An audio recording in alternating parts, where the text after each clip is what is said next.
Đi. Đi đi. Nhanh lên. Nhanh.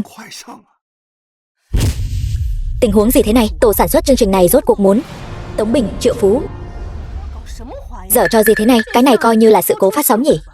Chu Tỉnh Lam, ảnh hậu thế hệ trước. Đây là một chương trình hẹn hò cao cấp. Vương Nguyệt Anh, nhà sưu tầm đồ cổ, dành cho người trung niên. Cô bé, cô có phải là đi nhầm chỗ rồi không? Cố lên.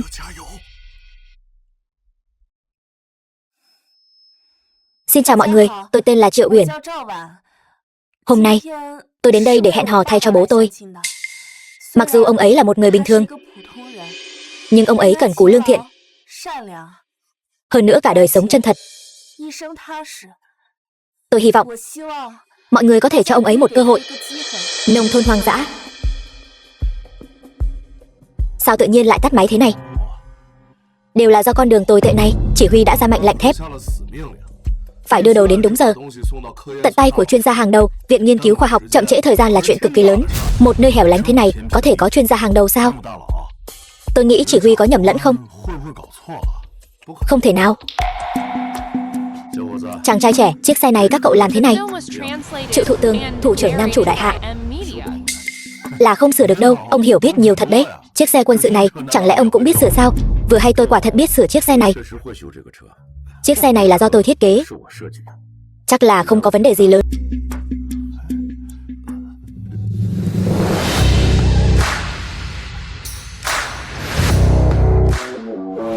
Nguyên Diệu, thủ trưởng quân đội. Chào chỉ huy, các cậu làm sao thế? Nhiệm vụ nặng nề thế này, tại sao lại đỗ xe ở đây? Báo cáo chỉ huy, vừa nãy xe bị tắt máy. Ông lão này nói ông ấy biết sửa. Nói bậy, một người dân thường làm sao biết sửa xe quân sự được? Các cậu không có não sao? Lão Triệu, xong rồi, sửa xong rồi.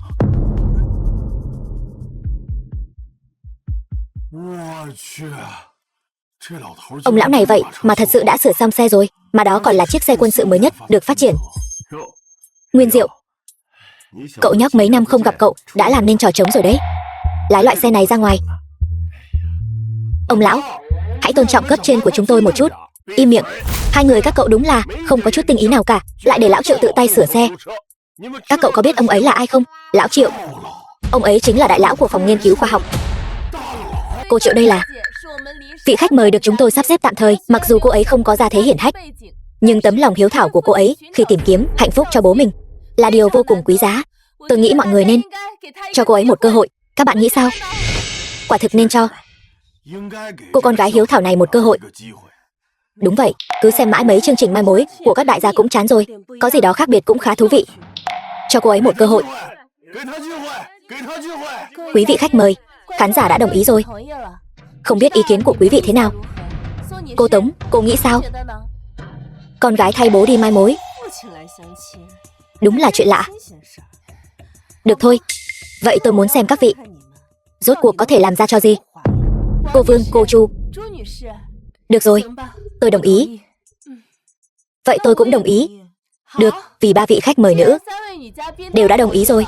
Vậy chúng ta hãy tiếp tục chương trình. Một lão già nông dân bình thường, để xem tôi làm nhục ông ta thế nào. Thật muốn xem các người kết thúc thế nào. Thôi được rồi, đừng dọa họ nữa. Kẻ không biết thì không có tội. Hôm nay cậu tìm tôi có chuyện gì sao? Lão Triệu, hôm nay ông nghỉ hưu rồi. Tôi đến đây để tặng quà mừng ông trước, tiện thể mời ông tham dự buổi lễ nghỉ hưu tối nay. Các đồng nghiệp ở viện nghiên cứu đều đang chờ ông đấy. Không cần phải làm quá trang trọng như vậy. Mấy cái lễ lạt đó lát nữa gặp mặt là được rồi. Cái tính cách phô trương của cậu có thể kiềm chế lại một chút không? Nói thì là vậy, nhưng ông định khi nào mới nói cho cô Triệu biết? Cô ấy đã ở bên ông lâu như vậy rồi, chắc chắn không biết những chuyện ông đã giấu kín. Ít nhiều gì cũng nên bù đắp cho cô ấy. Cứ để sau buổi lễ tối nay rồi nói. Cậu không cần bận tâm. Ông không bận tâm, vậy chúng tôi nghĩ hộ cũng không được sao? Hơn nữa, chị dâu đã qua đời nhiều năm rồi. Ông không định tìm một người bầu bạn nữa sao? Tôi nghe nói có một phú bà vẫn luôn vấn vương ông đấy. Nếu không phải vì thân phận của ông được bảo mật, có lẽ bà ấy đã tìm đến tận nhà rồi. Thôi được rồi, đừng nhắc đến nữa. Thanh Thục đã theo tôi cả đời, chưa từng được hưởng một chút phúc nào. Tôi đã từng thề sẽ không bao giờ thay lòng đổi dạ. Lão Triệu, tôi cũng chỉ đùa thôi. Phải rồi, thủ trưởng bảo tôi thông báo cho ông. Mẫu máy bay chiến đấu thế hệ mới do ông thiết kế, bản vẽ đã được nghiệm thu. Nước ta sắp sửa trở thành bá chủ bầu trời rồi. Tất cả là công lao của ông. Cái gì? Ông ấy không chỉ thiết kế chiếc xe quân sự này, mà ngay cả máy bay chiến đấu thế hệ mới cũng là do ông ấy thiết kế. Biết rồi, không có gì to tát đâu. Thôi được rồi, tôi về nhà trước đây. Uyển Uyển sắp tan làm rồi, tôi phải nấu cơm cho nó.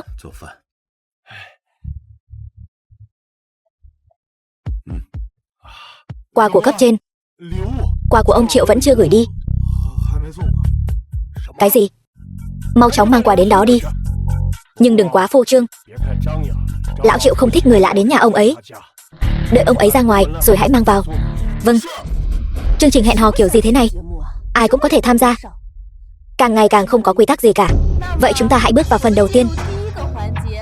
Duyên định tương phùng. Cô Triệu, cô có chuẩn bị đoạn phim về cuộc sống của bố cô không? Cái này tôi chưa kịp chuẩn bị. Đúng rồi, tôi sợ bố tôi tuổi đã cao. Bình thường ở nhà có xảy ra chuyện gì bất trắc, tôi đã lắp đặt máy quay giám sát. Tôi có thể kết nối trực tiếp để mọi người xem, để thể hiện cuộc sống chân thực nhất của ông ấy. Vậy thì tốt quá, kết nối trực tiếp tại chỗ sẽ chân thực hơn. Hóa ra là nông thôn sao? Bố cô đúng là người nông thôn thật. Bố tôi đúng là làm nông thật. Nhưng ông ấy cần cù và tháo vát, 10 dặm 8 làng nhắc đến tên Triệu Thụ Tường. Không ai là không giơ ngón cái khen ngợi. Nói đi nói lại, bố cô ta vẫn là một nông dân. Triệu Thụ Tường. Cái tên này sao mà quen tai thế nhỉ? Hóa ra là ông ta sao? Cô quen bố tôi sao? Coi như là quen biết đi. Hồi còn trẻ, bố cô ta không ít lần quấy rầy tôi, còn ảo tưởng muốn theo đuổi tôi. Đừng nói là vô liêm sỉ đến mức nào. Lúc đó ông ta ngay cả một công việc tử tế cũng không có, cóc ghẻ mà đòi ăn thịt thiên nga. Cô nói bậy. Mọi người mau nhìn xem, ông ấy đang làm gì kia. Phương án này không được, không đủ chính xác, cần phải cải tiến thêm.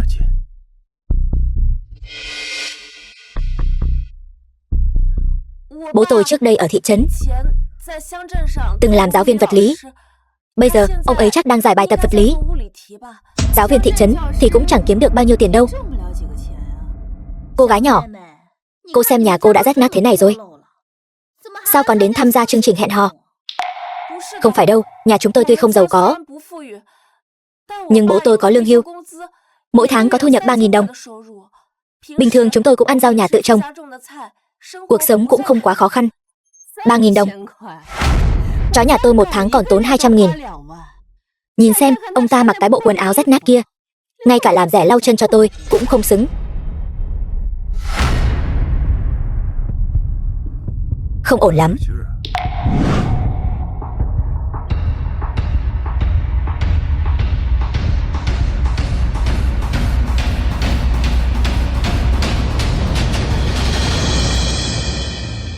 Trông không được tốt. Có phải là bón ít phân quá không? May mà bố chưa phát hiện ra buổi phát trực tiếp, nếu không thì ông ấy nhất định sẽ rất tức giận. Có vẻ như khách mời nam của chúng ta cũng khá thích trồng tỏi đấy. Nhưng mà nói đi cũng phải nói lại, họa tiết này trông khá đặc biệt, có chút tinh xảo. Một cái chậu hoa cũ nát, có gì mà quý hiếm chứ. Tỏi đúng là hợp với anh ta thật. Khoan đã, cái chậu hoa này, đây không phải là chậu hoa bình thường. Màu men và hoa văn này tôi hình như đã thấy ở đâu đó rồi. Chẳng lẽ là... Cô Vương, cái chậu hoa này có vấn đề gì sao? Cái chậu hoa này, màu men và kiểu dáng của nó hình như là ngọc sứ màu xanh của lò điếu thời Minh. Đây không phải là một món đồ bình thường đâu. Nhà chúng tôi có mấy cái chậu hoa như thế này. Bố tôi nói là nhặt được từ trước cổng nhà máy gốm sứ. Chắc không phải là đồ có giá trị gì đâu. Chỉ dựa vào đoạn phim thì không thể phán đoán thật giả được. Nhưng mà màu men của cái chậu hoa này và hoa văn quá độc đáo.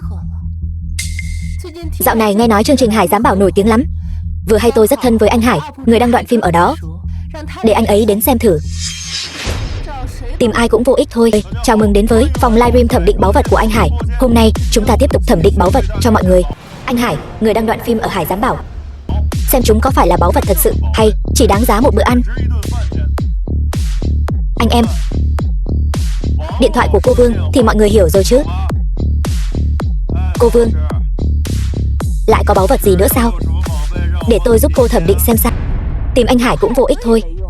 Cái bình hoa vỡ này chắc chắn là đồ giả. Nếu cái chậu hoa này thật sự là đồ cổ, vậy rốt cuộc bố tôi là người thế nào? Tại sao lại có những thứ này? Cái gì? Ngọc sứ màu xanh của lò điếu thời Minh.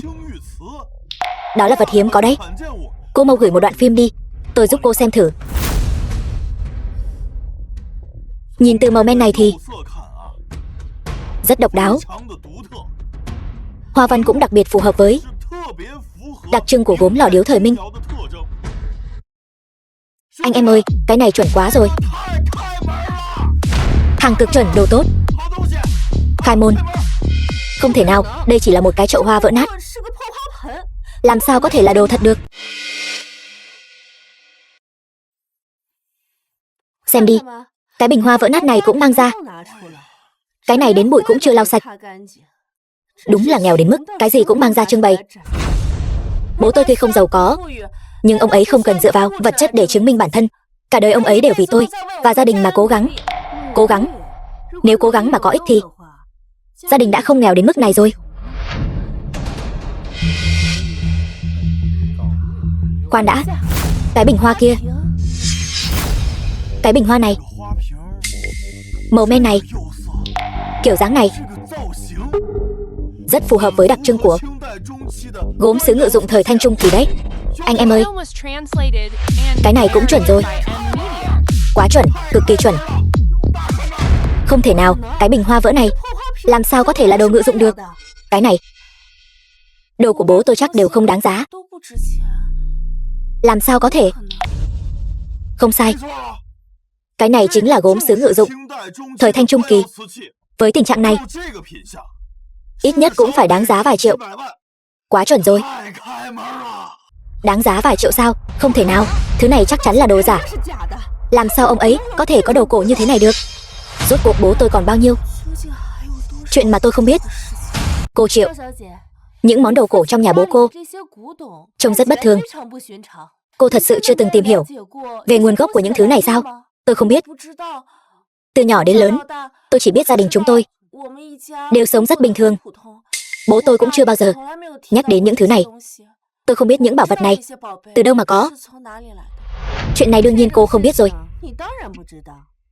Dù sao thì một gia đình nông dân bình thường làm sao có thể có những thứ quý giá như vậy được? Những thứ này chắc chắn có vấn đề.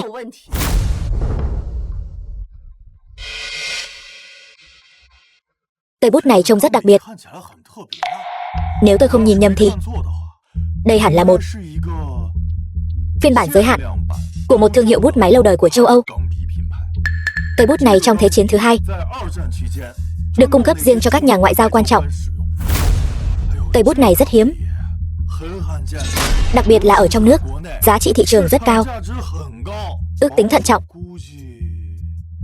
giá trị của cây bút này trên 500.000. Thật không thể tin nổi.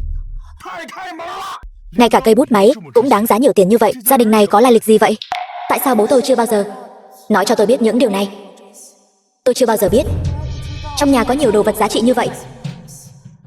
Dù những thứ này có giá trị thì điều đó nói lên điều gì? Một nông dân nghèo hèn làm sao có thể thực sự sở hữu những thứ này? Theo tôi, chẳng qua là ông ta đã có được từ đâu đó một khoản tiền bất ngờ mà thôi.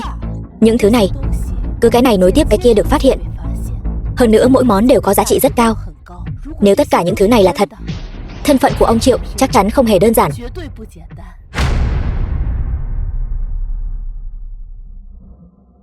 Khoan đã, nét chữ trên những tờ giấy này trông không bình thường. Có vẻ như là tài liệu kỹ thuật của một kế hoạch đặc biệt nào đó. Cuốn sổ tay này rất chi tiết, dường như liên quan đến một dự án nghiên cứu khoa học nào đó.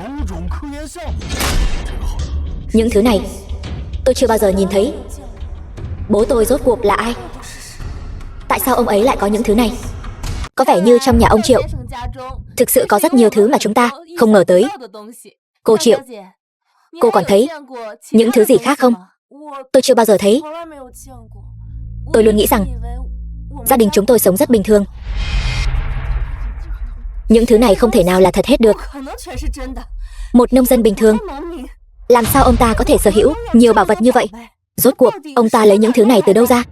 Cô Triệu, bố cô dường như sở hữu rất nhiều tài sản quý giá. Chẳng lẽ cô chưa bao giờ nghe nói về nguồn gốc của những thứ này sao? Tôi chưa bao giờ biết. Bố tôi luôn sống một cuộc sống rất bình thường. Tôi chưa từng nghe ông ấy nói về những thứ này. Các vị, mời xem, thanh kiếm này không phải là kiếm bình thường. Nó hẳn là thanh kiếm đeo của sĩ quan thời cuối nhà Thanh. Chỉ những sĩ quan cấp cao thời đó mới xứng đáng sở hữu. Những thứ này quá kinh ngạc. Triệu gia chắc chắn có một bí mật lớn. Tôi nghĩ Triệu Thụ Tường chắc chắn không chỉ là một người bình thường. Đằng sau chuyện này chắc chắn có rất nhiều bí mật mà chúng ta không biết. Ai biết những thứ này là thật hay giả? Một nông dân bình thường làm sao có thể có kiếm đeo của sĩ quan? Những thứ này chắc chắn có vấn đề.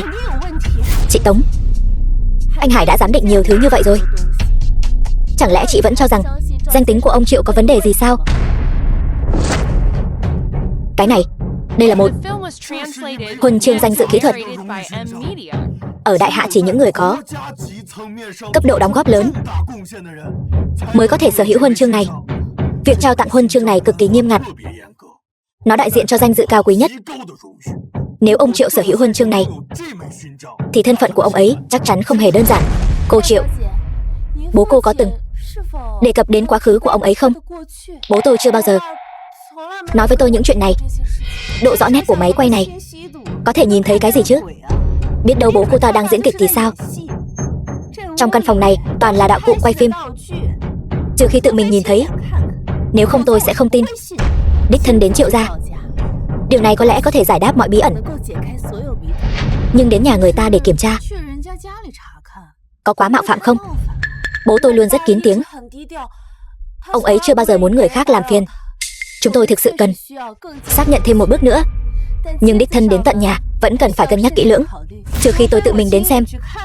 Nếu không tôi sẽ không tin. Chúng ta bây giờ sẽ đến Triệu gia, vạch trần bộ mặt giả dối của lão già này.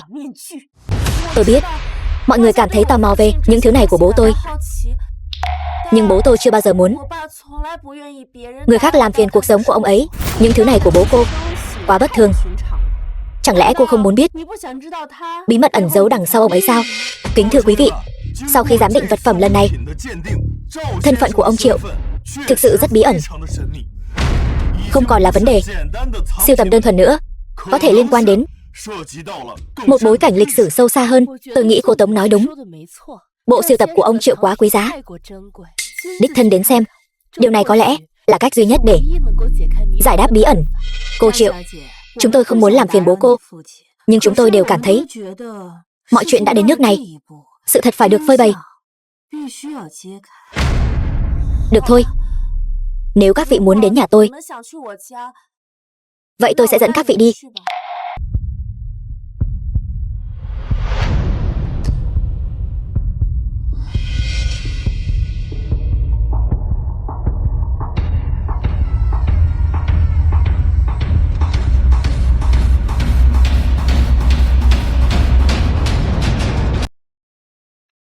Sao con lại đến đây?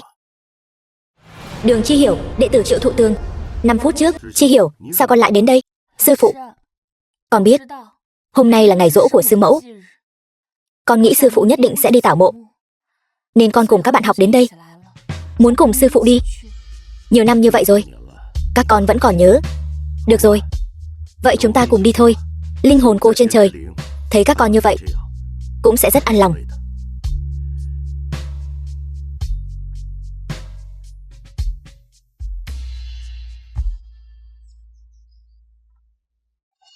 Nhà Triệu Thụ Tường.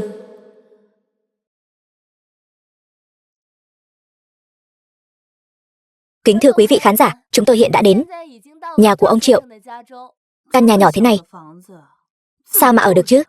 Bất động sản nhỏ nhất của tôi cũng là căn hộ penthouse view biển 200 m². Cái nơi này chắc chân cũng không duỗi thẳng được đâu nhỉ. Bên cạnh còn có một gian nhà kho. Bình thường chỉ có tôi và bố tôi ở. Thật ra vẫn rất rộng rãi. Mời các vị ngồi trước, tôi đi pha trà. Phải rồi, ông Triệu đâu rồi? Xin lỗi. Vừa nãy tôi gọi điện cho bố mới biết 5 phút trước ông ấy đã ra ngoài rồi, đi tảo mộ cho mẹ tôi rồi. Cái gì? Ông ta dán cho chúng ta leo cây sao? Xin lỗi, là do tôi tiếp đãi không chu đáo. Đủ rồi đấy. Cái nơi rách nát này ở thêm 1 phút nào tôi sẽ không thở nổi. Tôi đi ngay đây. Thật sự xin lỗi. Thế này đi, đến đây một chuyến cũng không dễ dàng gì. Trong nhà cũng chẳng có gì đáng giá. Tôi đem tỏi bố tôi trồng tặng cô. Cầm lấy đi. Sâu, mau cầm nó đi chỗ khác. Mau cầm con sâu này đi khỏi tôi. Sâu gì cơ? Để tôi giúp cô, đồ đáng ghét. Tôi thấy cô cố ý đấy chứ. Xin lỗi, cái này tôi thật sự không biết sẽ có sâu. Quần áo của tôi bị bùn làm bẩn hết rồi. Mùi gì thế này? Một mùi ammoniac.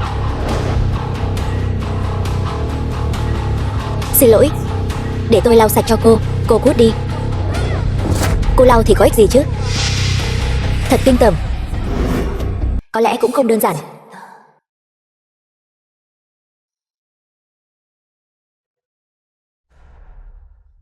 Cô Triệu, tôi có thể xem cái bản này không? Có vẻ như cô Vương lại có phát hiện mới rồi. Triệu gia thật sự là khắp nơi đều ẩn chứa bí mật. Có thể xem, nhưng cái bản này là đồ thừa người khác không dùng, ghép lại. Đã dùng rất nhiều năm rồi. Chị Vương chuyên nghiệp quá.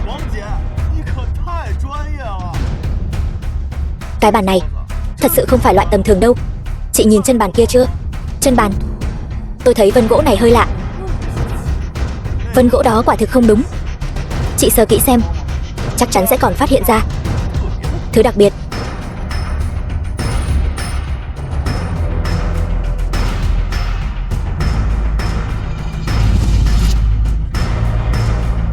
Cái bàn này thì ra là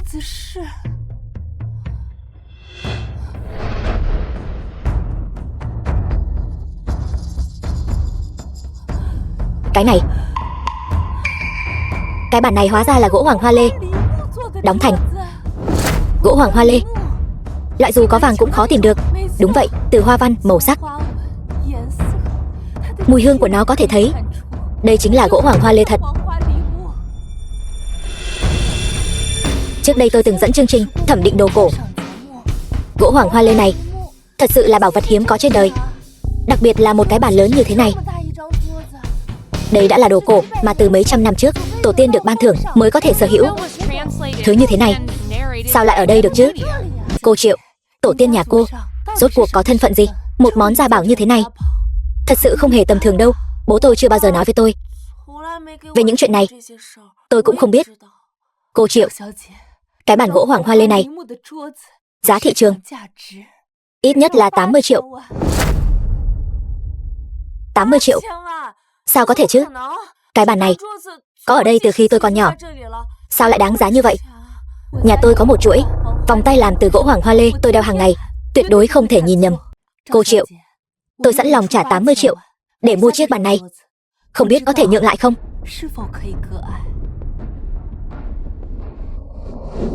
Gỗ hoàng hoa lê quả thực là đồ tốt. Tôi cũng thích. Hay là bán cho cô đi, cô trả 200 triệu. Cô Liễu, cô vừa mở miệng đã là 200 triệu. Thật là hào phóng quá đi. Không biết cô và ông Triệu rốt cuộc có quan hệ gì? Tôi đã theo đuổi lão Triệu 30 năm rồi. Đương nhiên là người theo đuổi và người được theo đuổi. Cô đã theo đuổi ông ta 30 năm rồi. Đúng vậy, 30 năm. Tôi khuyên hai người vẫn nên từ bỏ đi. Ngay cả tôi còn không theo đuổi được. Vậy hai người càng đừng tự chuốc lấy phiền phức. Lão Triệu này, trong nhà ông ta lại cất giấu nhiều vật phẩm quý giá đến vậy. Lại còn có một người theo đuổi như thế này. Rốt cuộc ông ta là ai? Chào cô.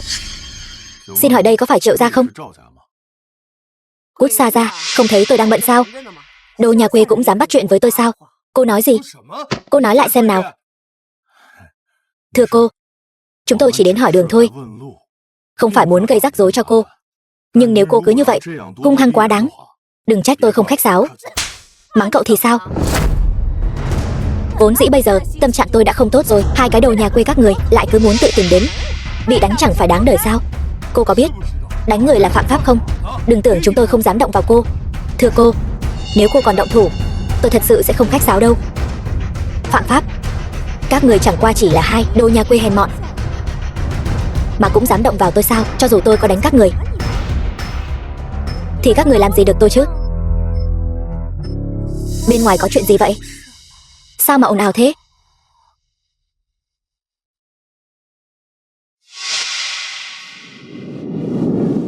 Cô Tống, cô không ưa tôi thì thôi, sao lại có thể bắt nạt bà con?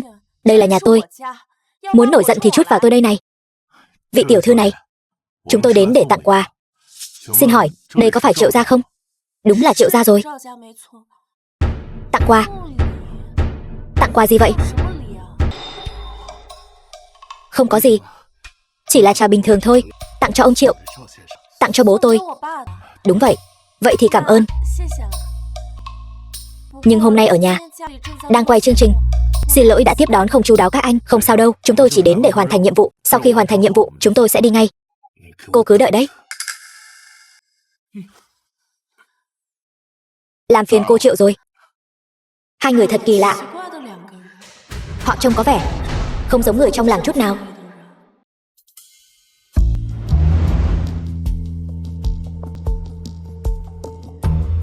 Chỗ trà này sao lại giống hệt trà trong túi ni lông ở nhà tôi đến vậy?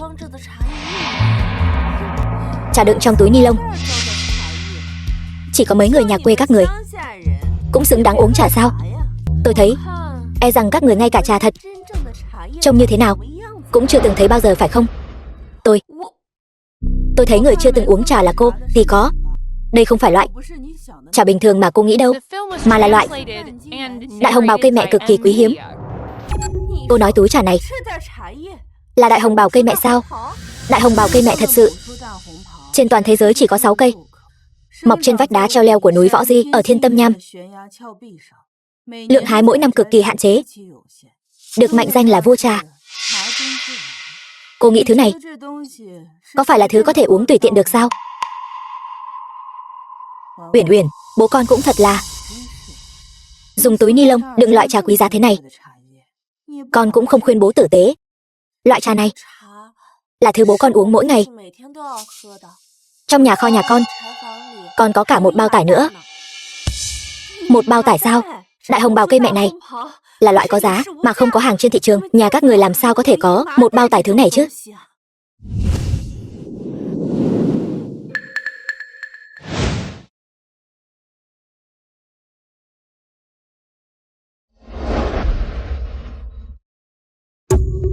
Chính là cái này.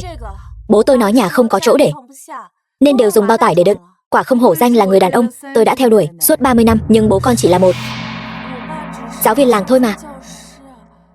Bố con có tài đức gì mà ông ấy nói với con như vậy sao? Trên đời này cũng chỉ có một mình ông ấy có thể khiến cô nhớ mãi không quên lâu như vậy rồi. Sao có thể như vậy được? Lão già này chỉ là một kẻ không có tiền, làm sao mà uống nổi trà đắt thế này? Có phải không? Pha ra uống là biết ngay thôi. Nhìn cô ăn mặc sang trọng thế kia, chắc cũng phải có chút gu chứ.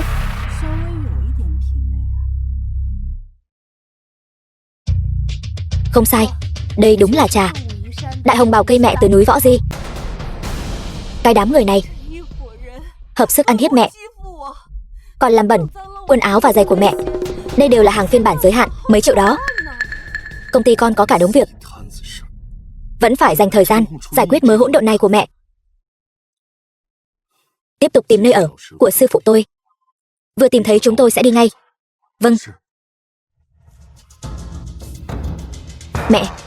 Mẹ không phải nên tham gia chương trình hẹn hò sao? Sao mẹ lại đến đây? Đừng nhắc đến nữa. Chính là cái đoàn làm phim rách nát này tìm một lũ người lộn xộn, lại còn cứ đòi quay ở cái nơi rách nát này, lại còn trước mặt mọi người bắt nạt mẹ, lại còn nói con là kẻ chọc phú vô học. Con trai, con phải làm chủ cho mẹ chứ. Ai nói vậy? Dám sỉ nhục mẹ của Trương Thánh Ý tôi sao? Tôi thấy hắn ta chán sống rồi. Trương tổng, chào anh. Anh chắc hẳn là con trai của cô Tống phải không? Đoàn làm phim chúng tôi toàn bộ quá trình đều có quay phim, khán giả cũng có thể làm chứng. Thực tế là cô Tống tự mình không cẩn thận Tôi thấy các người là lấy đồng hiếp yếu. Rốt cuộc các người đã mời một nam khách mời như thế nào vậy? Lại còn ở một nơi rách nát khỉ ho có gáy thế này. Bộ đồ của mẹ tôi mấy triệu, hắn ta đền nổi không? Trương Thành Ý phải không? Tôi quen cậu. Cậu là đồ đệ của lão Triệu phải không? Cậu đến đây không phải là muốn tìm người giúp đỡ đấy chứ? Cô là ai? Cô quen sư phụ của tôi. Đương nhiên tôi quen. Vậy thì tốt quá rồi. Cô có thể cho tôi biết bây giờ ông ấy đang ở đâu không? Tôi có việc rất khẩn cấp, cần tìm ông ấy. Việc này rất quan trọng. Đây chính là nhà của sư phụ cậu. Cái gì? Đây chính là nơi sư phụ tôi ở. Tìm người đến để chơi khăm mẹ tôi phải không? Sư phụ của tôi, đó là nhân vật hàng đầu trong ngành vật lý học đại hạ. Làm sao có thể ở một nơi nhỏ bé rách nát như thế này? Trương tổng,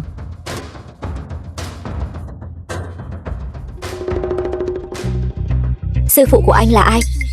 Chúng tôi không rõ, nhưng đoàn làm phim chúng tôi không hề có ý định chơi khăm nào cả. Đây chính là nhà của nam khách mời. Ông ấy tạm thời có việc nên không có ở đây. Cô Liễu đây có thể làm chứng.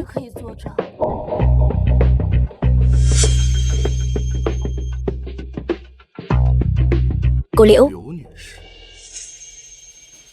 Trương tổng, cô ấy hình như là Liễu Phùng Nguyệt của tập đoàn Liễu Thị, khách hàng lớn của chúng ta. Liễu tổng của tập đoàn Liễu Thị.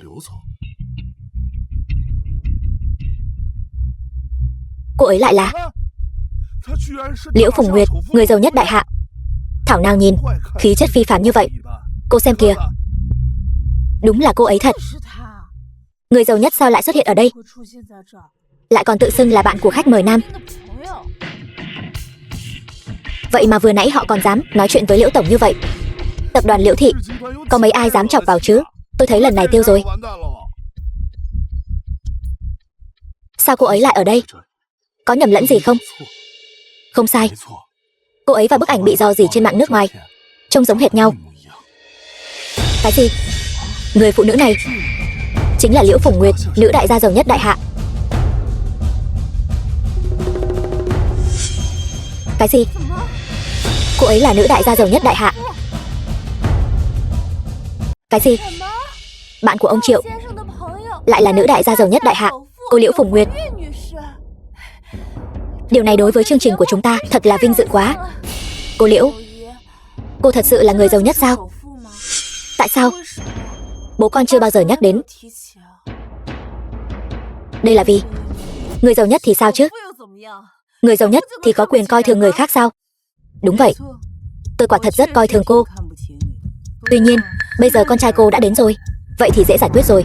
Mẹ anh vừa nãy ở chỗ người ta đã làm vỡ một chậu hoa và một chai rượu nữa. Bây giờ có thể bồi thường tiền rồi chứ? Không phải chỉ là một chậu hoa và một chai rượu thôi sao? Có gì to tát đâu chứ? Tôi đền là được chứ gì?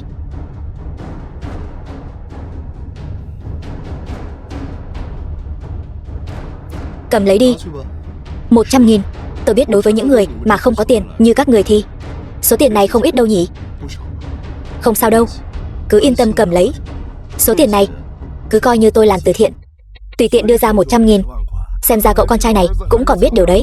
Cái gì chứ? Anh không nghe người ta vừa nói sao? Mấy thứ này còn lâu mới có giá 100.000. Tôi biết không phải người một nhà thì không vào cùng một cửa. Tôi thấy cậu con trai này cũng chẳng tốt đẹp gì hơn. Cái dáng vẻ thế hiếp người, giống hệt mẹ cậu ta. Sao? 100.000 vẫn chưa đủ sao? Tôi thấy cô là muốn hét giá trên trời phải không? Con nhỏ đáng ghét. Cứ tưởng con trai của Tống Bình giỏi giang đến mức nào chứ? Thì ra lại là một kẻ giả tạo, chỉ là một kẻ tầm thường mà thôi. 100.000 mua một mảnh vỡ còn không đủ. 100.000 còn không đủ mua một mảnh vỡ. Các người muốn hợp sức tống tiền tôi phải không? Tưởng tôi dễ lừa lắm sao? Cứ tưởng con trai cô ta ghê gớm lắm. Ai dè lại chẳng biết nhìn hàng gì cả. 100.000. Nếu 100.000 mà mua được mấy thứ này thì tôi nằm mơ cũng phải cười tỉnh giấc rồi. Con trai cô ta sẽ không đền nổi chứ? Lần này có trò hay để xem rồi. Chậu hoa này sau khi Liễu tổng và cô Vương giám định chuyên nghiệp. Là đồ gốm của Lò Điếu thời Minh, giá trị 100 triệu. Cái gì? Trị giá 100 triệu. Gốm của Lò Điếu thời Minh. Một nơi tồi tàn như này, một chậu hoa quý giá như vậy sao lại xuất hiện ở đây chứ? Nhưng sự thật là như vậy mà. Bồi thường đi, 100 triệu. Ngoài ra, còn có một chai rượu nữa. Chai rượu này là Mao Đài năm 57. Giá trị cũng là 100 triệu. Gốm của Lò Điếu thời Minh.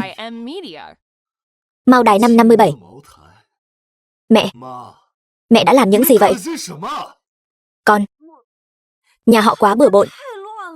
Mẹ cũng không cố ý mà. Con trai, con mau lấy tiền đi. Nếu con không lấy tiền, họ sẽ báo cảnh sát, bắt mẹ con đi mất. Sao vậy? Cậu không bồi thường nổi sao? Hồi đó, cậu không phải đã trộm thành quả thiết kế của sư phụ cậu, bán cho nước ngoài, đổi lấy hàng tỷ đồng đầu tư sao?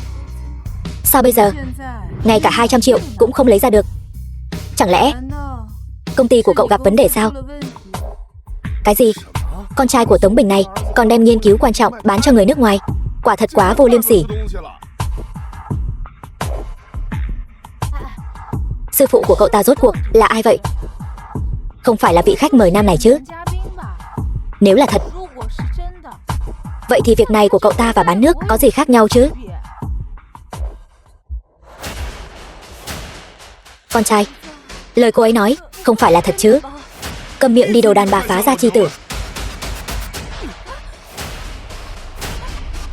Cậu là người thế nào vậy?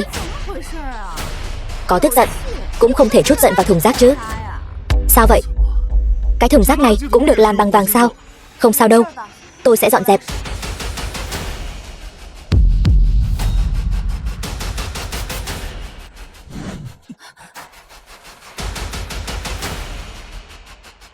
Đây thật sự là nét chữ của sư phụ. Quả nhiên mẹ thế nào thì con trai thế đó. Anh nói đây là nét chữ của sư phụ anh, nhưng đây là những gì bố tôi thường ngày tùy tiện viết vẽ vẽ thôi mà. Bố của cô, phải, vị khách mời nam của chúng tôi chính là ông Triệu Thụ Tường. Bố của cô là Triệu Thụ Tường. Mau lên, mau nói cho tôi biết bố cô ở đâu. Tôi có chuyện rất quan trọng cần tìm ông ấy. Mau nói đi, rốt cuộc ông ấy ở đâu? Anh làm gì vậy? Đừng động tay động chân đối với Uyển Uyển. Đúng vậy, xin lỗi, tôi không cố ý. Cô gái, cô mau nói cho tôi biết bố cô ở đâu. Tôi thật sự có chuyện rất quan trọng cần tìm ông ấy. Chỉ cần tìm được ông ấy, đừng nói 100 triệu, 10 cái tôi cũng bồi thường cho cô. Gì cơ? Chỉ cần tìm được nam khách mời, thế mà có người ra giá 1 tỷ. Các người có nghe thấy không? Anh ta nói sẽ cho 1 tỷ đấy. Toàn mạng treo thưởng nam khách mời. Bây giờ biết tìm người ở đâu đây? 1 tỷ. Anh ta điên rồi sao? Phải bồi thường nhiều thứ như vậy. Làm gì còn nhiều tiền như vậy chứ? Thế mà lại chịu bỏ ra nhiều tiền như vậy. Rốt cuộc nam khách mời là ai vậy? Chắc chắn có điều gì đó mờ ám ở đây. Cô Triệu, bố cô đi đâu rồi? Sao bây giờ vẫn chưa xuất hiện vậy? Tôi cũng không biết. Thế này đi, bây giờ tôi gọi điện cho bố tôi, bảo ông ấy về ngay. Các vị đợi tôi một lát. Được, mau gọi điện đi.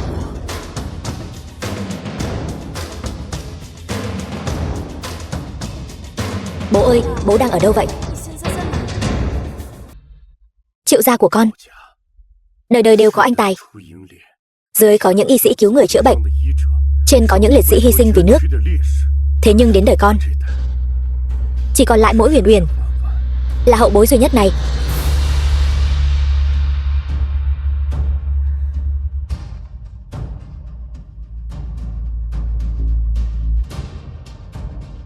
Các vị tiền bối, con biết con có tư tâm.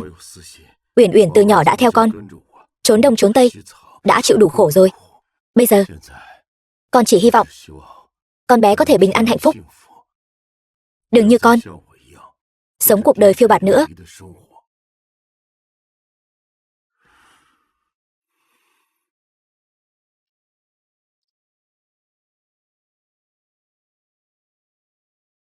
Vẫn mong các bậc trưởng bối có thể phù hộ cho con bé một đời bình an thuận lợi. Uyển Uyển.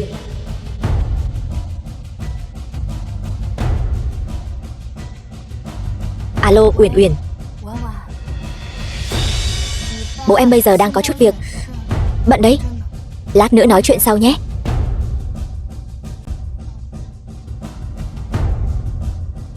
Chị Chi hiểu nói, bố tôi bây giờ đang bận, tạm thời không thể rời khỏi được.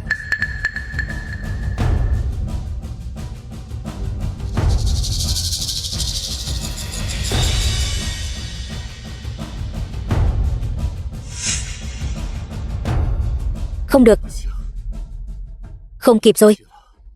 Bố cô chắc chắn còn rất nhiều bản thiết kế, kiểu gì cũng có cái dùng được.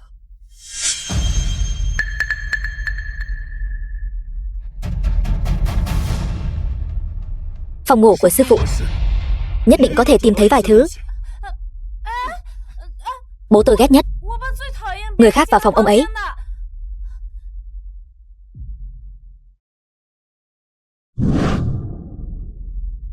Họ cứ thế xông vào phòng người khác, không hay đâu nhỉ. Chỉ riêng phòng khách thôi đã tìm ra được bao nhiêu bảo bối tốt rồi. Trong phòng ngủ chắc chắn giấu nhiều bí mật hơn nữa. Mà nam khách mời sao vẫn chưa ra vậy?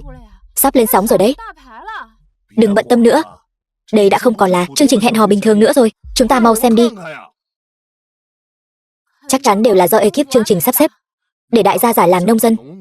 Thật không ngờ họ lại nghĩ ra được. Cái này không được, cái này cũng không đúng.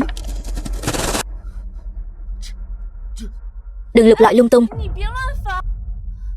Bố tôi ghét nhất người khác đụng vào đồ trong phòng ông ấy. Ông ấy chưa bao giờ cho tôi vào.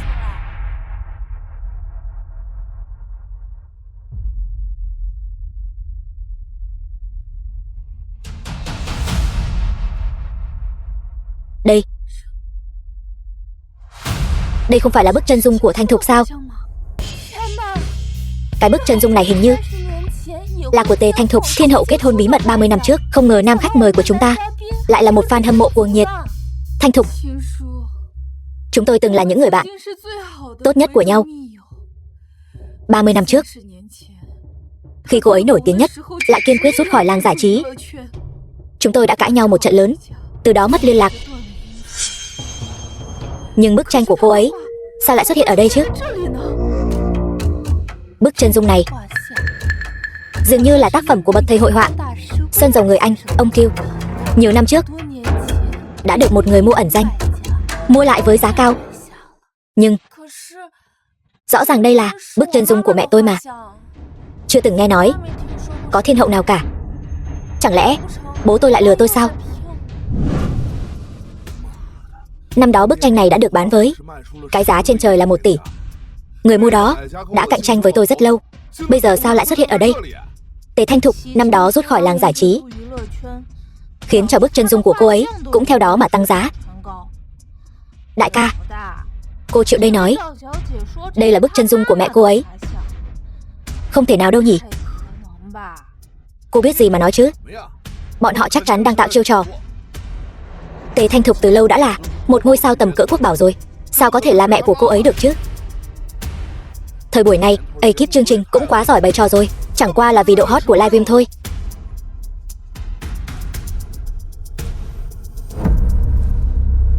Con chưa từng gặp mặt mẹ con bao giờ sao? Phải. Con nghe học trò của bố con nói, mẹ con là một người hát rất hay. Làm sao có thể chứ? Thanh Thục sao lại có thể lấy chồng ở cái nơi thôn quê như thế này chứ? Bố cô là hâm mộ thần tượng đến mức ngớ ngẩn rồi sao? Không phải đâu. Tôi và bố tôi khi đi viếng mẹ, bức ảnh trên bia mộ chính là bức này. Đây chính là bức chân dung của mẹ tôi. Cô nói ai đã mất rồi? Là người trong bức tranh này sao? Phải. Khi tôi còn rất nhỏ mẹ tôi đã qua đời rồi. Tôi đối với mẹ cũng không có ấn tượng gì nhiều. Sớm đã nghe nói ông ấy có người vợ trước qua đời sớm, nhưng tôi không ngờ lại chính là Tề Thanh Thục. Thảo nào tôi lại thua cô ấy. Không thể nào, điều này không thể nào. Cô ấy lúc đó vừa tuyên bố rút khỏi giới, đã cắt đứt mọi liên lạc với bên ngoài, bất kỳ phương tiện truyền thông nào cũng không tìm được cô ấy. Sao cô ấy lại có thể cứ thế qua đời chứ? Tất cả đều không phải sự thật. Cô Chu, cô thật sự là bạn của mẹ tôi sao? Vậy cô có thể nói cho tôi biết mẹ tôi là người như thế nào không? Quý vị khán giả, vị khách mời nam của chúng ta lại vừa tung ra cho chúng ta một quả bom tấn. Người vợ đã khuất của ông ấy lại là cựu thiên hậu Tề Thanh Thục. Điều này thực sự quá sốc. Tề Thanh Thục là nữ thần tuổi thơ của tôi mà. Vậy mà đã qua đời rồi. Sao không có chút tin tức nào vậy? Cô ấy đang đùa phải không? Thiên hậu Tề Thanh Thục làm sao có thể là mẹ của cô ấy được? Mơ sao? Không thể nào. Điều này tuyệt đối không thể. Đó là Tề Thanh Thục đấy. Lấy thiên hậu đã khuất ra để quảng cáo. Đội ngũ chương trình này coi chừng bị fan ném đá mất mạng. Cô im đi. Không thể nào. Cô ấy không thể nào qua đời như vậy được. Cô ấy cũng không thể nào là mẹ của cô được. Các người treo bức tranh của cô ấy ở đây chính là sự sỉ nhục lớn nhất đối với cô ấy. Đừng chạm vào bức chân dung của mẹ tôi. Cái này, đây là Uyển Uyển. Bố con là tuổi chuột sao? Sao mà giấu đồ giỏi thế? Lại phát hiện ra thứ gì mới sao? Mau cho chúng tôi xem đi.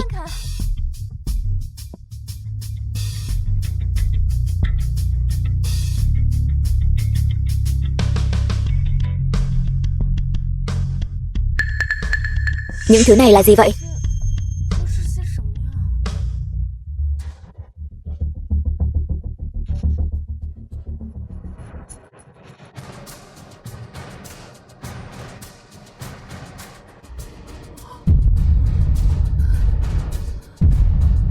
Người tiên phong trong lĩnh vực vật lý, 10 gương mặt trẻ tiêu biểu,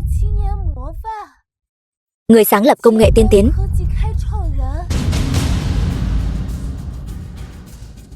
chuyên gia kỹ thuật cấp đặc biệt của Đại Hạ. Những thứ này đều là những danh hiệu cao quý nhất của Đại Hạ đấy. Cái này làm sao có thể đều nằm trong một chiếc hộp nhỏ thế này? Những thứ này chắc không phải là giả cả chứ? Không, những thứ này đều là thật. Trên mỗi tấm bằng đều có dấu mộc của các cơ quan cấp Đại Hạ. Điều này tuyệt đối không thể làm giả được. Những thứ này đều là thật. Nhiều danh hiệu cấp Đại Hạ như vậy đều là của một mình ông ấy sao? Cái này làm sao có thể? Sư phụ, thì ra bấy lâu nay ông ấy đã đạt được nhiều danh hiệu đến vậy. Xem ra trình độ học thuật của ông ấy đã vượt xa tôi rồi. Nếu ngày trước tôi không rời đi, những danh hiệu này có lẽ cũng có phần của tôi. Đáng ghét. Tôi đã nói rồi mà. Người đàn ông tôi để mắt tới làm sao có thể là người bình thường được chứ? Nhiều danh hiệu cấp quốc gia như vậy, chắc nam khách mời không phải là đại gia bí ẩn nào đó chứ? Thảo nào giấu kỹ đến vậy? Thì ra là nhân viên nghiên cứu khoa học vật. Mà nói đến nhân viên nghiên cứu khoa học, có thể kiếm được nhiều tiền đến vậy sao? Những bảo vật trong nhà anh ấy đều có giá trị không nhỏ đâu. Các bạn nói xem, nam khách mời này, một nhân viên nghiên cứu khoa học, trong nhà lại có nhiều bảo vật tốt như vậy, có phải là tham ô bán nước không? Không được nói bừa đâu đấy. Người có thân phận như nam khách mời, nếu mà bịa đặt về người ta là sẽ bị bắt đấy. Bố tôi rốt cuộc là người thế nào vậy? Vậy mà bao nhiêu năm nay, tại sao tôi không biết gì cả? Trong đống đồ này, sao lại còn có một cuộn băng cassette vậy?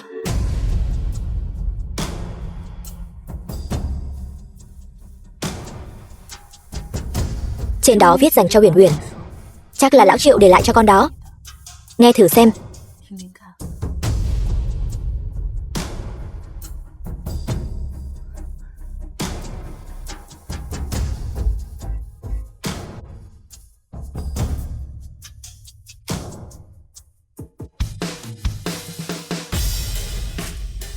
Uyển Uyển yêu quý của bố mẹ, bây giờ là lúc con vừa mới chào đời. Bố và mẹ cùng nhau ghi âm cuộn băng cassette này để dành cho con của tương lai. Vợ ơi, mau lại đây, bắt đầu ghi âm rồi. Đây là giọng của bố. Đến rồi. Uyển Uyển, mẹ đây. Thanh Thục. Là giọng của Thanh Thục. Uyển Uyển, bây giờ con đã 1 tuổi rồi. Có thể cưới được một người vợ xinh đẹp như vậy, lại còn có con, là một cô con gái đáng yêu đến thế. Bố cảm thấy thật sự rất hạnh phúc. Bố. Con gái yêu quý nhất của mẹ thật sự rất yêu con. Hy vọng con có thể lớn lên bình an và hạnh phúc. Vợ ơi, sao em lại khó chịu nữa rồi? Em không sao đâu. Cứ ghi âm xong cái này đã. Mặc dù không biết khi nào Uyển Uyển mới có thể nghe được cuộn băng cassette này, nhưng bố mẹ vẫn cảm thấy rất có lỗi với con. Bởi vì chúng ta đã giấu con rất nhiều chuyện. Uyển Uyển, con không được trách mẹ đâu đấy. Tất cả là lỗi của bố. Bây giờ, bố sẽ đem mọi chuyện kể hết cho con nghe.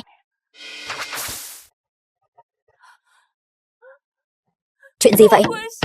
Sao tự nhiên lại không có tiếng nữa rồi? Để tôi. Sao lại hỏng rồi? Thứ đồ gì vậy? Nhà cô có tiền như vậy, sao lại mua một cái radio hỏng thế này chứ? Thôi được rồi, đừng đập nữa. Nếu cô còn đập nữa thì nó hỏng thật đấy. Khoan đã. Để tôi nghe thêm một chút nữa. 30 năm rồi. Tôi thậm chí còn không có cơ hội để nói chuyện với cô ấy. Thanh Thục. Thanh Thục ơi. Cái máy ghi âm này là bố tôi mua từ rất nhiều năm trước rồi. Chắc là hỏng thật rồi. Cô Liễu, cô có thể nói cho con biết bố con rốt cuộc đã giấu con chuyện gì không? Tại sao ông ấy chưa bao giờ nói cho con biết? Chuyện này vẫn là để bố con tự mình nói cho con biết thì hơn. Con cứ yên tâm, rất nhanh thôi, con sẽ biết tất cả mọi chuyện. Thanh Thục, xin lỗi. Năm đó tôi giận cô nên đã cắt đứt liên lạc. Thậm chí đến lần cuối cùng gặp cô, tôi cũng không được gặp.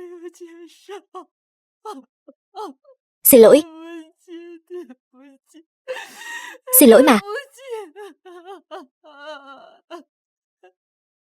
Những việc này chính là tất cả bí mật của bố mẹ.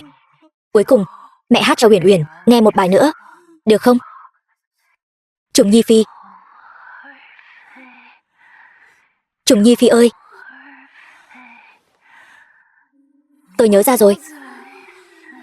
Khi tôi còn rất nhỏ, mẹ thường hát cho tôi nghe bài hát này. Cảm động quá. Tôi không ngờ mình lại có thể ở một chương trình hẹn hò lại được chứng kiến tình yêu của bố mẹ, tình cảm gia đình ấm áp và tình bạn thân thiết. Đây là chương trình thần thánh gì vậy trời? Vừa nghe Trùng Nhi Phi vang lên, da đầu tôi đã tê dại cả rồi. Đây chính là bài hát mà tôi đã nghe khi còn nhỏ. Nam khách mời của tập này quá có giá trị. Vợ cũ lại là Tề Thanh Thục. Có một bạch nguyệt quang như vậy, ông ấy thật sự còn có thể để mắt đến người khác sao? Xem ra ông Triệu thật sự là một người đàn ông tốt, biết yêu thương vợ con. Thật sự quá đỗi cảm động.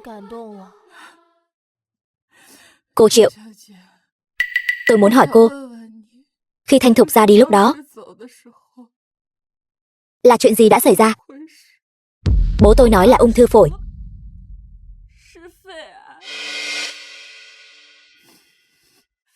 Ung thư phổi. Nếu nói như vậy, việc cô ấy rút khỏi làng giải trí lúc đó không chỉ vì đã yêu bố của cô, mà là vì cô ấy đã biết được vấn đề về sức khỏe của mình. Cô ấy không thể hát được nữa.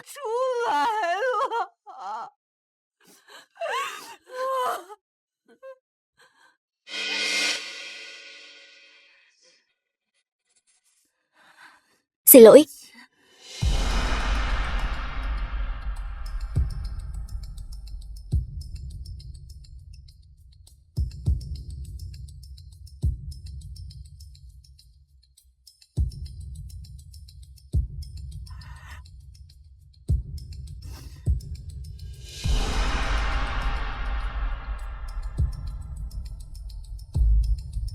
Xin lỗi, là tôi đã mất bình tĩnh.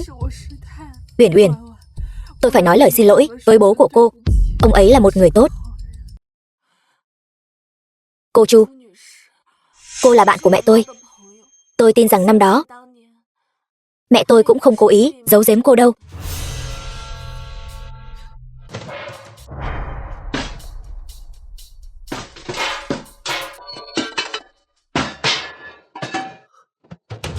Sao lại không có gì thế này?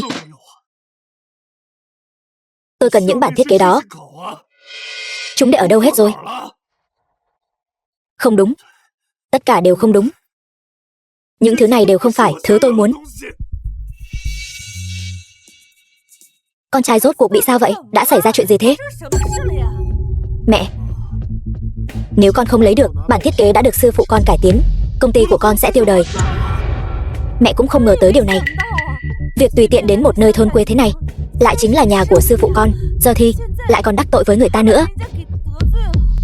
Các người sao vẫn còn ở đây? Không phải đã nói từ sớm là sẽ rút khỏi chương trình rồi sao? Tôi khuyên các người nên từ bỏ đi. Đừng tìm nữa. Tôi hiểu lão Triệu.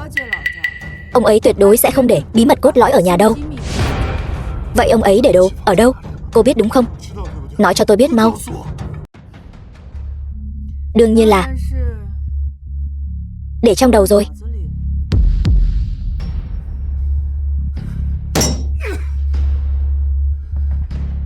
Cô Triệu, cô có thể cho tôi làm quen với bố của cô không?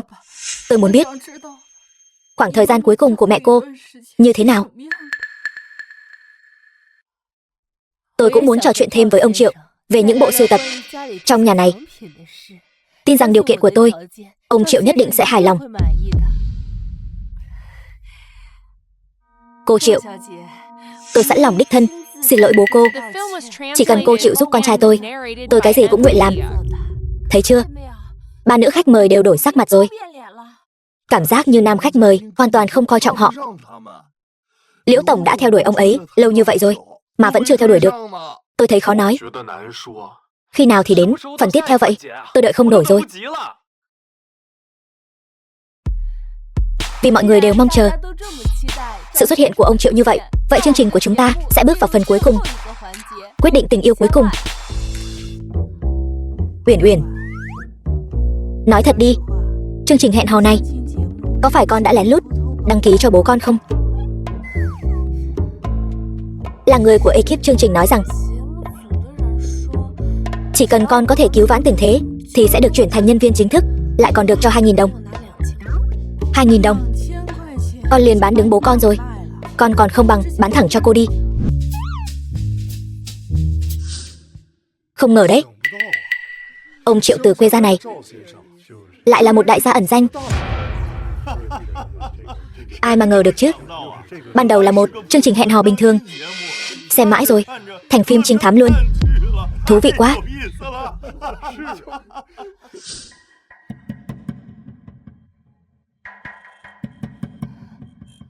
Chương trình của chúng ta độ hot không ngừng tăng lên. Xem ra quý vị khán giả đều rất quan tâm câu chuyện của ông Triệu. Tôi phải tìm thấy ông ấy. Không thể trì hoãn nữa.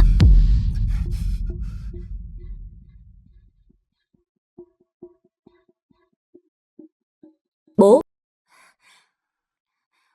Alo bố. Cuối cùng bố cũng nghe điện thoại rồi. Con bé này tìm bố có việc gì? Có phải lại thèm ăn rồi không? Bố quá hiểu con rồi. Nhưng lần này có việc chính. Con có chuyện muốn nói với bố. Tối nay bố mời con đi ăn. Bố sẽ gửi địa chỉ và điện thoại con. Chúng ta nói chuyện tử tế. Chuyện gì vậy bố? Con gặp rồi sẽ biết. Sao con không hỏi xem bố rốt cuộc muốn nói gì? Không hỏi nữa, đợi gặp mặt rồi nói. Con cũng có chuyện muốn nói với bố.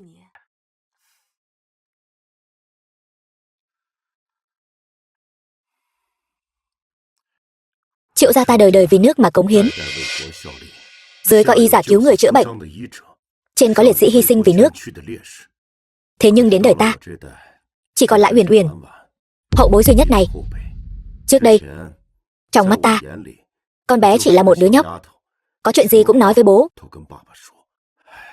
Bây giờ con bé cũng có bí mật nhỏ của riêng mình rồi.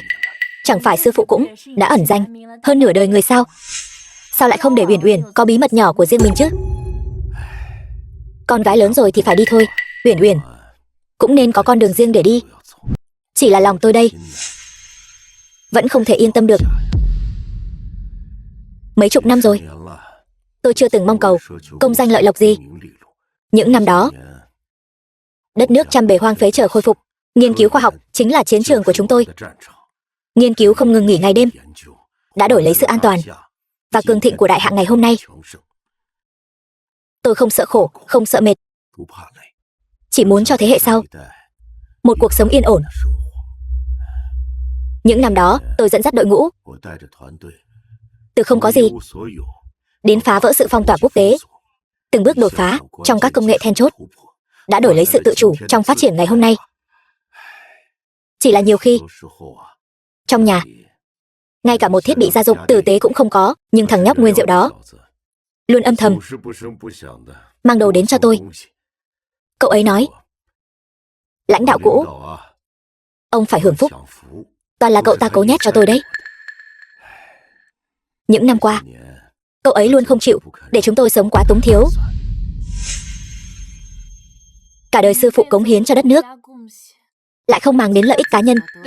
Tinh thần như sư phụ, thế hệ sau này sẽ mãi ghi nhớ. Cống hiến chẳng là gì cả. Nghiên cứu khoa học phải một lòng vì nước, những thứ khác đều không quan trọng.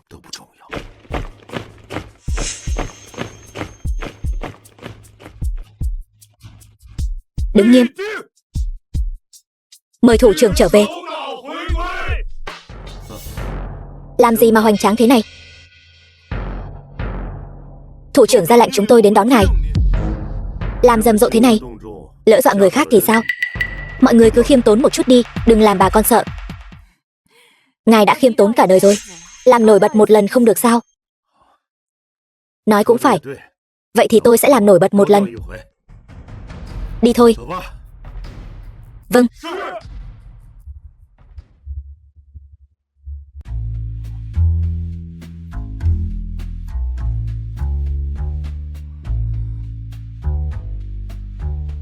Đây là nơi bố đã sắp xếp sao? Sang trọng thế này, con chưa bao giờ đến một khách sạn cao cấp như vậy. Nếu con thích, cô có thể mua lại, tặng cho con. Không, cô Liễu, không cần đâu. Thật sự không cần tốn kém đâu.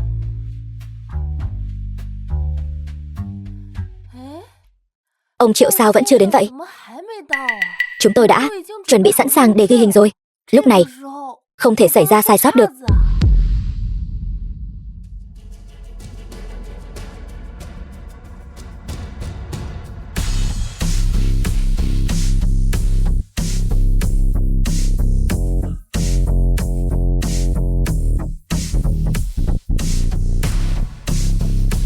Liễu tổng, thật không ngờ cô cũng ở đây. Xem ra tối nay thật sự là tề tiệu anh tài.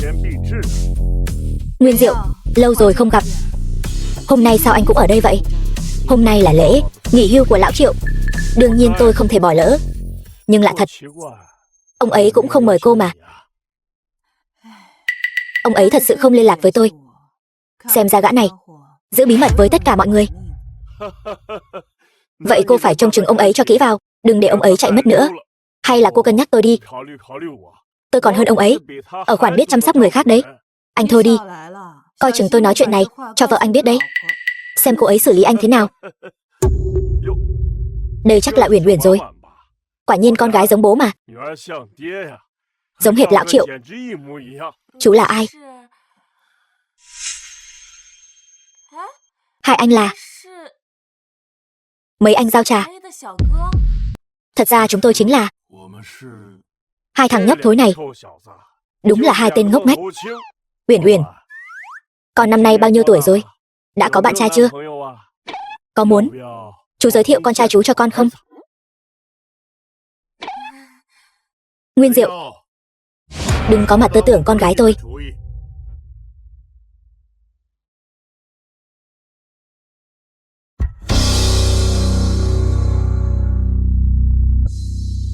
Cái thằng nhóc thối nhà cậu đó, tính cách giống hệt cậu, không xứng với Uyển Uyển nhà tôi đâu. Bố, cuối cùng cũng ra rồi. Thật khiến chúng tôi đợi lâu quá. Đây là khách mời nam ngoài đời thật sao? Chú đẹp trai quá. Tôi muốn cưới luôn rồi. Khách mời nam ơi, nhìn tôi này. Đừng chọn mấy cô ấy. Tôi đi đăng ký ngay đây.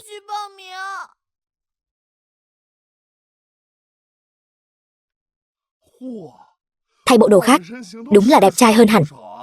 Để tôi mặc thì tôi cũng đẹp trai thôi. Cái bộ dạng này của bố, con suýt nữa không nhận ra bố rồi. Thế nào, bất ngờ không? Hôm nay đã chứng kiến quá nhiều chuyện rồi. Đã quen rồi. Cũng không còn thấy bất ngờ nữa. Quý vị khán giả, cuối cùng chúng ta cũng đã gặp được ông Triệu rồi. Thầy quay phim mau theo sát. Sư phụ, xin người hãy cứu con với. Mấy đối tác kia sắp đến cửa công ty con rồi. Con biết trước đây con đã sai rồi, nhưng xin người hãy cho con thêm một cơ hội nữa. Con quỳ xuống xin người. Nếu người không giúp con thật sự không thể trụ nổi nữa. Thụ Tương, anh không nhớ tôi sao? Tôi là Tống Bình đây mà. Trước đây anh còn từng theo đuổi tôi nữa đấy. Xin lỗi cô gái này. Tôi không có ấn tượng gì về cô. Trương Tổng, không phải tôi không giúp con, mà là nếu người không chịu giúp con thì con sẽ không sống nổi nữa. Người làm như vậy để con mất mạng có khác gì nhau. Nếu đã như vậy thì đừng trách con sẽ không khách sáo nữa. Uyển Uyển, anh bình tĩnh đi. Buông tôi ra. Anh làm như vậy chỉ khiến mọi chuyện tệ hơn thôi. Hoảng loạn gì chứ? Hiện trường có nhiều sĩ quan như vậy, khống chế hắn ta là chuyện trong vòng vài phút thôi. Trương Thánh Ý, con có biết mình đang làm gì không? Con nghĩ bắt cóc Uyển Uyển là có thể ép tôi phải nghe theo sao? Sư phụ, con đã không còn đường lui nữa rồi. Nếu con không lấy được bản thiết kế trong tay sư phụ, công ty của con sẽ tiêu đời. Tất cả nỗ lực của con sẽ đổ sông đổ biển hết. Xin sư phụ hãy giúp con. Chỉ cần sư phụ chịu giúp con nguyện trả mọi giá. Trương Thánh Ý, cậu dám động đến một sợi lông tơ của Triệu Uyển, tôi đảm bảo cả đời này của cậu sẽ không có kết cục tốt đẹp đâu. Cậu có biết không, cả khách sạn này đã bị máy quay giám sát ghi lại hết rồi. Cậu mà đưa nhát dao này xuống, không chỉ mẹ của cậu mà ngay cả toàn bộ tập đoàn của cậu cũng sẽ cùng cậu tiêu đời. Tôi cũng không muốn như vậy. Tôi chỉ muốn sống sót thôi. Cả đời này của tôi chỉ mắc nợ 3 người. Người đầu tiên là vợ của tôi, Tề Thanh Thục. Cô ấy là một ngôi sao lớn, nhưng lại cùng tôi sống ở nông thôn, từ bỏ tiền đồ sáng lạn của chính mình cho đến khi qua đời cũng chưa từng được hưởng phúc. Người thứ hai là con gái của tôi, Uyển Uyển. Tôi đã giấu con bé thân phận thật sự của mình, khiến con bé phải chịu đựng hơn 20 năm khổ cực, cho đến khi về hưu tôi mới có thể nói cho con bé biết tôi không chỉ là một giáo viên làng, mà còn là người đứng đầu bộ phận cơ mật cốt lõi của đại hạ. Người thứ ba là con, Trương Thánh Ý. Con là học trò mà tôi tự hào nhất, rất giống tôi khi còn trẻ. Thế nhưng tôi đã không dạy dỗ con tốt. Con đã chọn tiền bạc và gia đình, còn tôi đã chọn quốc gia và sự nghiệp. Nói những lời này có ích gì chứ? Sư phụ nói coi con như đồ đệ, nhưng lại luôn đề phòng con, không cho con tiếp xúc với kỹ thuật cốt lõi. Bây giờ con sắp bị dồn vào đường cùng rồi. Sư phụ vẫn không chịu cứu con. Con quá kiêu ngạo rồi. Vốn dĩ tôi muốn đợi thời cơ chín muồi để con tiếp nhận y bát của tôi, tiếp tục cống hiến cho đất nước. Thế nhưng con đã chọn con đường sai trái, đã chọn cách thức sai lầm để đạt được mục đích. Con không tin. Sư phụ đang lừa con. Người hoàn toàn không có ý định để con tiếp cận công nghệ cốt lõi. Về công ty xem đi. Bản thiết kế đã được cải tiến, tôi đã gửi đi rồi. Cái gì?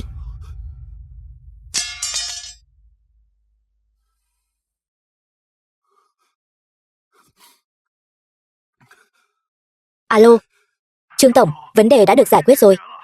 Vừa nãy có một người đàn ông đã vẽ bản thiết kế cải tiến lên giấy ăn. Sản phẩm của chúng ta cuối cùng cũng được cứu rồi.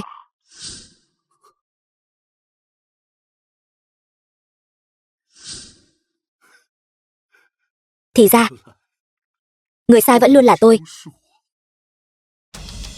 Đưa anh ta đi. Vâng.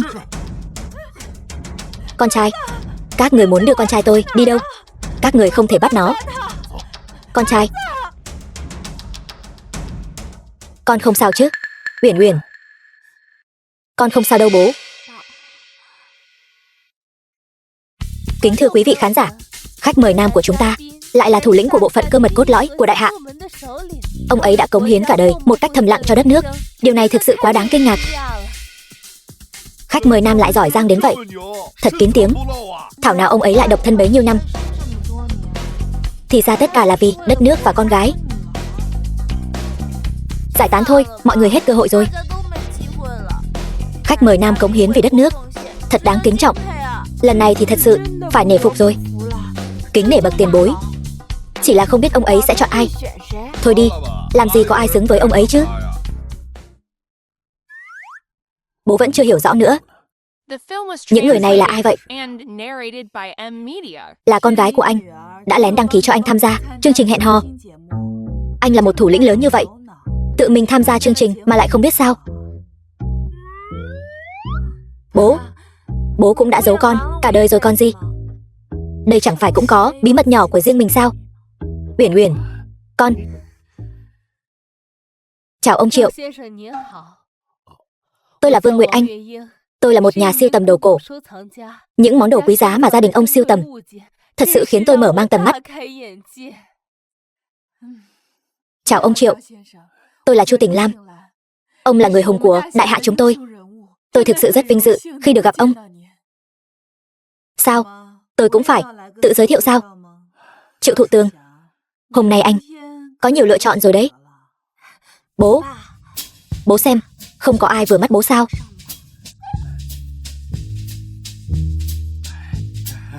Lễ nghỉ hưu của tôi sắp bắt đầu rồi. Tôi đi trước đây.